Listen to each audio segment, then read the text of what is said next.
Christine Lagarde a de très mauvaises nouvelles pour vous, vous qui êtes emprunteur immobilier, vous qui voulez accéder à la propriété, vous qui êtes fonctionnaire et qui dépendez de la générosité de l'État, c'est-à-dire du contribuable. Christine Lagarde a prononcé hier à Sintra un discours qui est particulièrement sombre pour tous ceux qui espéraient un relâchement sur les dépenses publiques, notamment par une accalmie sur le relèvement des taux. Mais ce que Christine Lagarde nous apprend, c'est qu'il pourrait y avoir aussi assez rapidement des difficultés pour ceux qui disposent d'un contrat d'assurance vie, puisque, vous le savez, l'assurance vie est un placement qui résiste assez mal, j'allais dire, au choc thermique, au choc de taux, particulièrement au relèvement rapide des taux d'intérêt. Je vous en dirai quelques mots à la fin de cette capsule. D'abord, je vous dis ce que Christine Lagarde a dit hier. Alors, elle a parlé de l'inflation. Je vous lis le titre de son discours, c'est Breaking the Persistence of Inflation, ce qui veut dire casser la persistance de l'inflation, si on traduit ça dans un mauvais français. Alors, vous savez, il y a un an, lorsque tout le monde a commencé à dire « Oups, l'inflation monte », Christine Lagarde, qui est la présidente de la BCE, de la Banque Centrale Européenne, avait dit il y a un an « Non, mais ça va pas durer, c'est tout petit, c'est passager, c'est à cause de la guerre en Ukraine, mais dans 6 mois, tout ça sera oublié. » Et vous vous souvenez que l'excellent Bruno Le Maire, notre ministre de l'économie, pratiquement à vie maintenant, Bruno Le Maire nous expliquait il y a un an que l'inflation, fin 2022, c'était juré, c'était fini. Puis après, il nous a dit non, mais le cap le plus haut de l'inflation sera début 2023, puis après ce sera juin 2023. Nous sommes en juin 2023, et maintenant, la présidente de la BCE dit on a un problème, elle le dit à Sintra, au Portugal. Elle dit on a un problème, c'est que l'inflation est devenue durable. Alors, je vous explique comment elle explique ça. C'est qu'il y a deux types de ce qu'on appelle injustement l'inflation. Il y a deux types d'augmentation des prix, de phénomènes d'augmentation des prix. Le premier type, c'est l'inflation dite exogène, c'est-à-dire que le prix du pétrole augmente, le prix du gaz augmente brutalement, et ça fait monter les prix parce que ça se répercute sur les factures et que tout le monde fait payer la hausse des prix à ses clients. Ça, c'est l'inflation exogène. Mais tant que le prix de la baguette n'augmente pas, ou le prix des pâtes, le prix des spaghettis n'augmente pas, on dit qu'il n'y a pas d'inflation sous-jacente. Le problème, c'est qu'il y a désormais une inflation sous-jacente. On le sait depuis plusieurs mois. Ça n'a pas empêché Bruno Le Maire de continuer à dire « c'est fini, bientôt c'est fini ». Alors, pourquoi il y a une inflation sous-jacente? C'est parce que, comme Christine Lagarde l'explique, il y a effectivement aujourd'hui un cycle hausse des salaires, hausse des prix. C'est assez logique, c'est que si vous êtes patron et que vous avez des salariés, vous augmentez leur salaire. Bon, comme vous augmentez leur salaire, vous augmentez vos prix de vente parce que vous faites payer l'augmentation des salaires aux clients, aux consommateurs. Et donc, vous augmentez les prix, vous augmentez l'inflation, et les gens qui doivent acheter plus cher vos produits vont trouver leur patron en disant « si je veux conserver une vie décente, il faut que vous augmentiez mon salaire ». C'est la fameuse indexation qui a joué tant de tours aux Français, aux Belges, et que Mitterrand avait finalement arrêté en 1983 en disant « on doit arrêter cette spirale » où en permanence l'augmentation des salaires favorise l'augmentation des prix. C'est un des aspects de l'inflation sous-jacente. Alors il se trouve que de façon tout à fait intéressante, je mets mes lunettes, les URSSAF, les collecteurs de cotisations sociales, ont publié sur leur site un point sur la masse salariale et les effectifs salariés du secteur privé au premier trimestre 2023. Et ces chiffres montrent, lisez l'article du Courrier des stratèges sur les sujets, je publie ce document, ces chiffres montrent que globalement, nous sommes entrés dans une phase d'augmentation permanente des salaires et qui nourrit l'inflation. Donc ça signifie quoi? Ça signifie que la Banque Centrale Européenne considère que désormais, il va falloir mener une lutte très longue contre l'inflation. Vous savez que par les traités, la Banque Centrale Européenne a un seul objectif, une seule mission, qui est une mission très germano-centrée, qui est de maintenir l'inflation à 2%. Vous savez que les Allemands ont été traumatisés par l'inflation dans les années 20, qu'ils considèrent très largement que le nazisme est né de l'inflation, d'une réaction à l'inflation. Et les Allemands, donc, ne veulent surtout pas que l'inflation augmente pour des raisons que je vous ai expliquées dans les différentes vidéos. C'est que lorsque les prix augmentent, eh bien, la valeur des patrimoines baisse.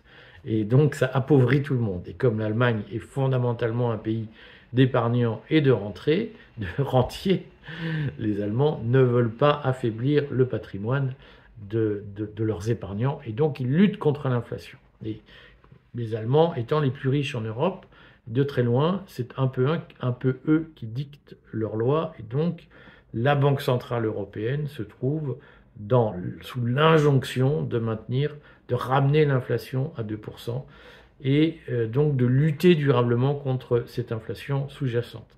Alors écoutez bien ce que je viens de vous dire, parce que les conséquences, c'est quoi?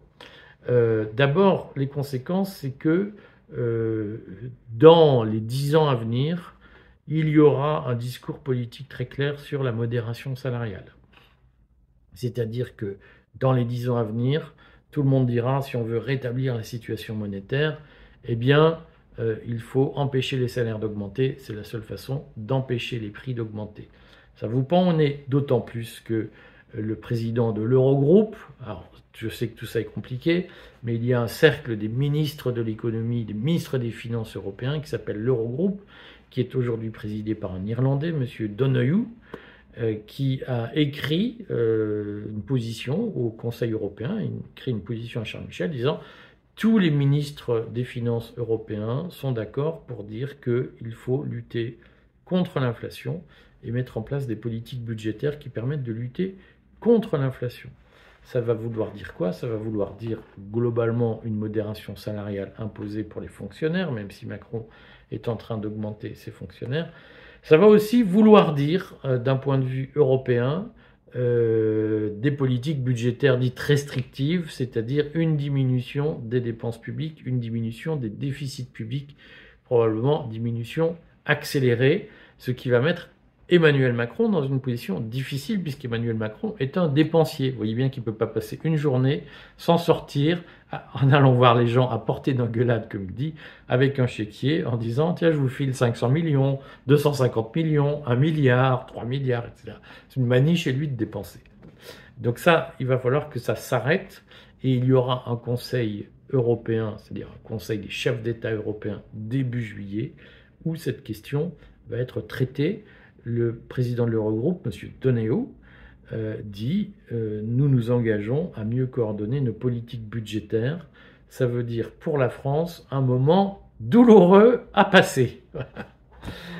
Donc voilà, déjà point numéro 1, si vous voulez, c'est que les conséquences politiques de cette analyse selon laquelle l'inflation est durable, les conséquences politiques, c'est qu'il va y avoir des efforts d'austérité à faire et que la France sera probablement l'une des premières concernées, ce qui posera un problème compliqué à gérer.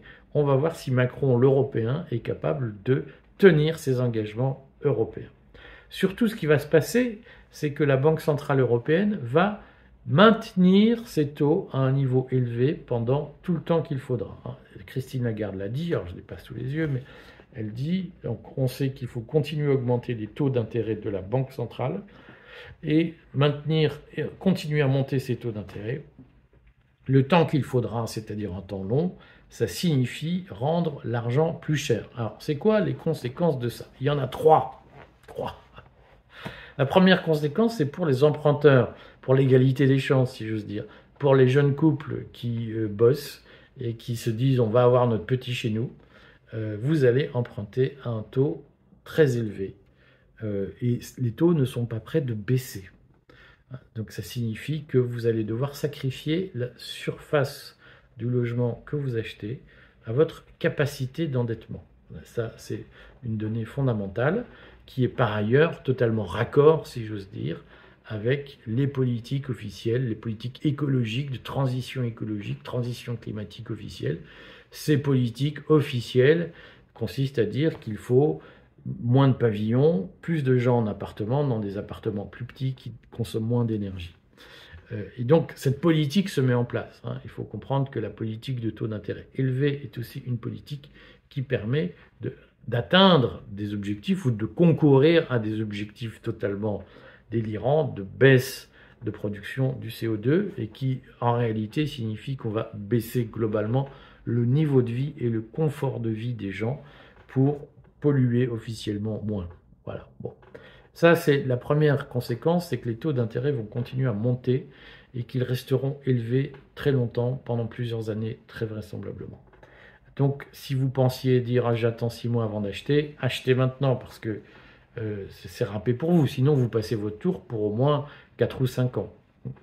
La deuxième conséquence de ce relèvement des taux, elle est sur les dépenses publiques. C'est que la France a émis des obligations à taux variable indexé sur l'inflation. Ça veut dire quoi? Ça veut dire que quand la France a emprunté, et Dieu sait si sous Hollande, sous Macron, la planche à billets a fonctionné, dès qu'il y avait un problème, au lieu de dire aux fonctionnaires, écoutez, il va falloir vous faire un effort, on leur a dit, non, c'est pas grave, on emprunte. Voilà. Et on n'emprunte pas cher, sauf que c'est à taux variable, et lorsque les taux montent, ça veut dire que les remboursements, les sommes à rembourser, montent. En Angleterre, ça a été fait sur les taux immobiliers des particuliers. En France, c'est fait sur les taux d'emprunt de l'État. Ça veut dire que très longtemps, on est resté à 40 ou 50 milliards par an de remboursement de la dette. Rien n'exclut que nous passions à 100 milliards, 150 milliards par an. Ce sera le premier poste de dépenses de l'État. Et là, ça va faire très mal. Parce que c'est de l'argent extrêmement rageant. C'est que vous levez l'impôt pour rembourser vos dettes. Et en échange, il n'y a pas de service public qui est délivré. Ça, c'est très très compliqué à faire. Et ça posera, écoutez-moi bien, ça posera un problème politique. En apparence, c'est stratosphérique. En réalité, les conséquences de cette situation de mauvaise gestion, c'est les conséquences sur la vie quotidienne, sur le climat politique français, vont être dévastatrices. Et nous allons le voir, la crise va ne faire qu'enfler. C'est ce que Christine Lagarde vient d'annoncer. Et donc, Emmanuel Macron va devoir expliquer aux Français qu'il continue à payer autant d'impôts qu'avant, mais pour beaucoup moins de services publics. Déjà, vu sa popularité, là, je crains pour son avenir.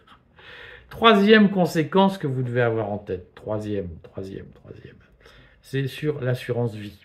C'est que vous voyez bien que l'assurance vie a du mal aujourd'hui à rémunérer les assurés au-delà de 2%. Lorsque les taux d'intérêt montent, lorsque l'inflation monte, il se trouve que le taux du livret A monte, mais aussi le taux des autres livrets. Donc il y a une dizaine de jours, une explication sur les records que le livret d'épargne populaire, le LEP, est en train de battre. Alors le LEP, c'est un livret réglementé mal connu, parce qu'il est plafonné à un niveau de revenu relativement bas, et il est plafonné surtout à, de mémoire, 7 000 ou 7 500 euros de placement. Simplement, il est très rémunérateur aujourd'hui. Et donc, les épargnants, massivement, au lieu d'ouvrir un petit contrat d'assurance vie, ouvrent un livret d'épargne populaire. Il y a eu des records dans les placements, dans la collecte de ce livret ces dernières semaines. Structurellement, tous ceux qui ont un petit contrat d'assurance vie qui ne rapporte pas beaucoup vont avoir, dans la durée, un intérêt objectif à sortir de ce contrat d'assurance vie pour souscrire à un livret, pour mettre leur argent sur un placement mieux rémunéré. Ça peut être un livret réglementé, livret A, le LEP, le LDD, livret de développement durable. Ça peut aussi être des comptes à terme proposés par les banques. Donc, structurellement, les assureurs vie risquent de se heurter à une décollecte de plus en plus forte, d'autant plus forte qu'elle risque d'être contaminée par les unités de compte. Je vous explique ce qu'elle veut dire. Quand vous faites de l'assurance vie, vous avez 3 placements possibles. Le fonds en euros, mais qui rapporte très peu, parce que jusqu'ici l'euro est peu rémunérateur, surtout lorsqu'il y avait les taux négatifs. Ça va remonter un peu, mais dans des proportions limitées. Vous pouvez acheter des actions avec votre assurance vie. Vous pouvez acheter des CPI, c'est-à-dire des parts dans l'immobilier. J'ai fait une vidéo sur les CPI. Je pourrais en refaire d'autres si vous voulez pour vous dire attention, regardez bien les contrats. Pour l'instant, il y a une décollecte dans les fonds en euros et il y a une collecte positive en assurance vie sur les placements en actions. Simplement, le problème de ces placements en actions, c'est qu'ils fonctionnent tant que la bourse est positive.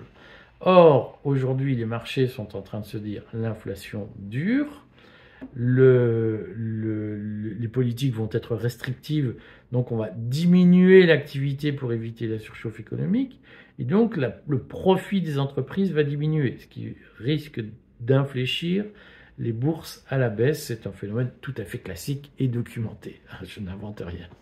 J'ai rien découvert ce matin. Il n'est pas par ailleurs exclu qu'il y ait une correction après l'enrichissement massif de nombreuses entreprises grâce au quoi qu'il en coûte qui a été pratiqué partout dans le monde, comme le forum de Davos le préconisait, sous des appellations différentes, mais ça a été pratiqué partout. Donc, vous avez un sujet aujourd'hui, c'est que potentiellement la bourse va baisser, les fonds en euros ne vont pas être très rémunérateurs, et que donc l'assurance vie risque d'être moins attractive et de vivre une décollecte. Alors ça pose un problème structurel, parce que lorsque un assureur prend de l'argent, collecte de l'argent d'assurance vie, il le place généralement à long terme, il achète des obligations d'État, il achète tout un tas d'actifs, de l'immobilier.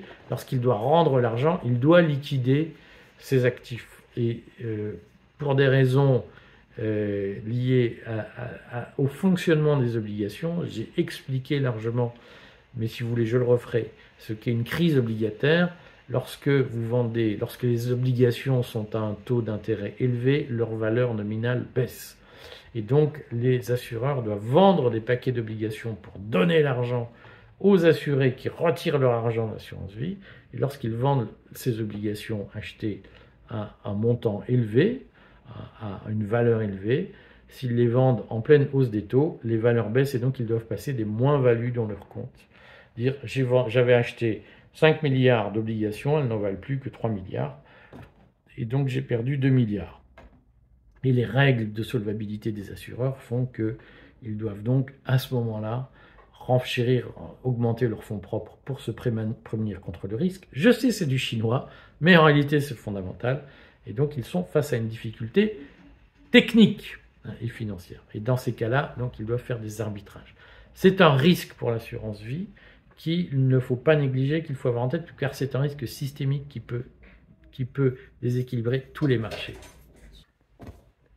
Tout cela pour vous dire que les nouvelles apportées par Christine Lagarde ne sont pas très bonnes et qu'il faut vous attendre à des conséquences macroéconomiques dans les semaines, les mois, les années à venir qui risquent d'être douloureuses pour vous. Si vous avez des questions, posez-les en commentaire. Souvenez-vous que nous avons lancé une chaîne YouTube Patrimoine pour les adeptes du club Les Stratèges du Patrimoine et que cette chaîne vous donne des conseils adaptés à vos besoins ou vous donne des éclairages, des pistes de réflexion pour protéger votre patrimoine face aux temps difficiles qui arrivent. À très bientôt.